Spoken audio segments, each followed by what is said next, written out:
আমার মন চায় সারাদিন মানুষ, অসহায় মানুষ এবং জীবজন্তু এগুলো সবার সেবা করা। সারাদিন যদি আমি শুধু সেবাই করতে পারতাম অনেক ভালো লাগতো।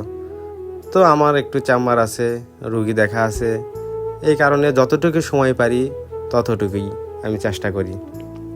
আসলে কোনো পশু পাখির এরকম সেবা করতে পারিনি। আজকে হঠাৎই চেম্বারের সামনে এই পাখিটি অসুস্থ হয়ে পড়ায় তাকে ধরে নিয়ে তার সেবা করতেছি। দোয়া করেন এই পাখি যেন আবার তার বাসা, তার যে পাখির জানি না কে আছে না আছে, আল্লাহ পাক যেন তাকে সুস্থ করে আবার ওরা তৌফিক দান করে। সবাই দোয়া করবেন। আসলে যে কোনো কিছু সেবার মাঝেই মানবতা। শুধু মানুষের সেবা করা এটা ওটা দেখানো সেবা না। এই যে একটা পাখি বলেন, রাস্তার কুকুর বলেন, আমরা কুকুরদেরকে অনেকে মারি, খাবার দেই না, যে কোনো জায়গায় পাইলেই লাঠি দিয়ে এটা সেটা দিয়ে আমরা মারি। আসলে আপনি অনেকে ভিডিও দেখছেন অনেক জায়গার, দেখেন পশু পাখি কিন্তু মানুষের ক্ষতি করে না। আপনারা যদি তাদেরকে পোষ মানাতে পারেন তারা কিন্তু আপনার জন্য সব কিছুই করতে পারে। আপনি কই আছেন? আমার জানা মতে আমি ঢাকাতে যখন ছিলাম, একটা কুকুর আমার এক স্যার, ফরেনার স্যার, বিদেশি স্যার, ওই স্যারটা কুকুরকে প্রতিদিন তাও সর্বনিম্ন 500 টাকা খাওয়াতো। রাস্তা থেকে তুলে নিয়ে আসছিল দেশি কুকুর।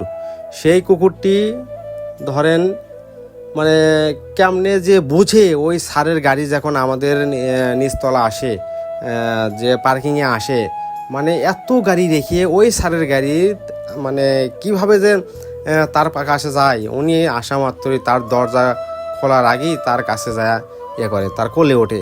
দেশি কুকুর, এরকম বিদেশি কুকুর না, কোনো ট্রেনিং কুকুর না। রাস্তা থেকে এই স্যারটা এই কুকুরকে তুলে নিয়ে আসে। এত বোঝা যাচ্ছে যে কোনো পশু পাখি পোষ মানায়, তাদেরকে সেবা করেন, যত্ন করেন, তাদেরকে খাওয়ান, দেখবেন তারা এত আপনার আপন।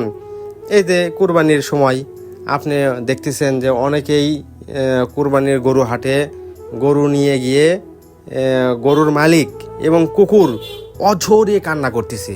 চোখের এত পানি কুকুরের, গরুরও বের হইতেছে, মানুষেরও বের হইতেছে। তার কত একটা মায়া সৃষ্টি হয়েছে।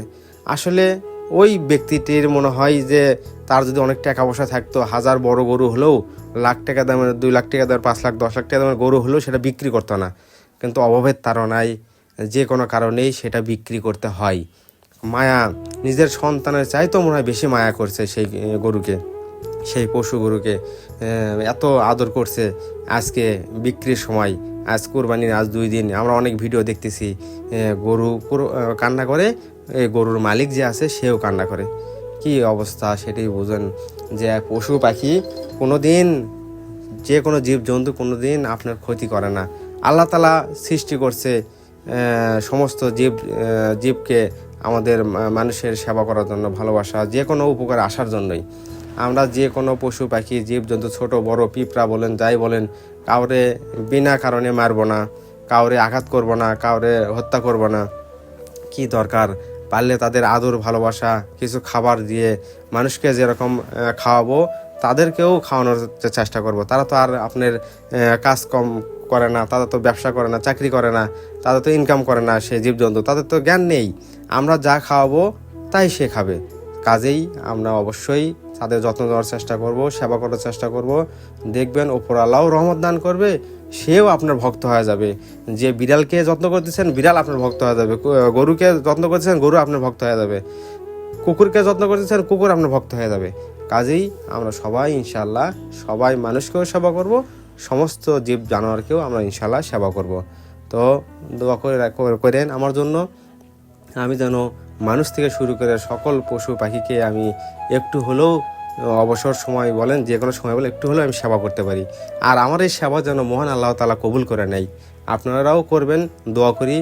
যে কোনো আল্লাহ পাক, আরেকটা কথা, আল্লাহ পাক তো অনেক ওসিলা খুঁজবে। কোন কারণে যে আপনাকে জান্নাতে দিবে সেটা আমরা বুঝতে পারবেন না। আল্লাহ তাআলা ওসিলা খুলবে শেষ হাসরের ময়দানে। কাজেই আমরা সবাই ভালো কাজ করার চেষ্টা করবো ইনশাআল্লাহ। ভালো থাকবেন। আসসালামু আলাইকুম। প্রিয় বন্ধুরা, আসসালামু আলাইকুম। আমাদের সকলেরই মন চায় পাখির মতো একটু উড়তে, নাকি মন চায় না বলেন? তো পাখির তো কাজই উড়ে বেড়ানো, সেই পাখি যদি উঠতে না পেরে যদি কষ্ট হয়, হাঁটতেও পারতেছে না, এই পাখিটি দেখতে পাচ্ছেন ভিডিওতে। গতকাল রাতে অনেক ঝড়ের কারণে এই পাখিটির হয়তো বাসা ছিল না, তো বাসাতে হয়তো পৌঁছাতে পারেনি। পাখিরা তো সন্ধ্যা রাতে বাসায় যায়, তাদের ঘরে যায়। তো এই পাখিটি ঝড়ের পরে অনেক পায়ের সমস্যা হয়, দেখি যে চুল দিছে, মানে অনেক সমস্যা হয়েছে, কেটে গেছে, কাঁপতেছে। সেই পাখিটির একটু যত্ন করে পেরে আমার ভালো লাগলো। এখন পাখি আসলে খুব সুন্দর একটা জিনিস, মানে সুন্দর একটা জীব, মাশাআল্লাহ। এই পাখিটি আমি যত্ন করি, দেখা যাক কি হয়। সবাই দোয়া করবেন এই পাখিটি যেন সুস্থ হয়ে যায়।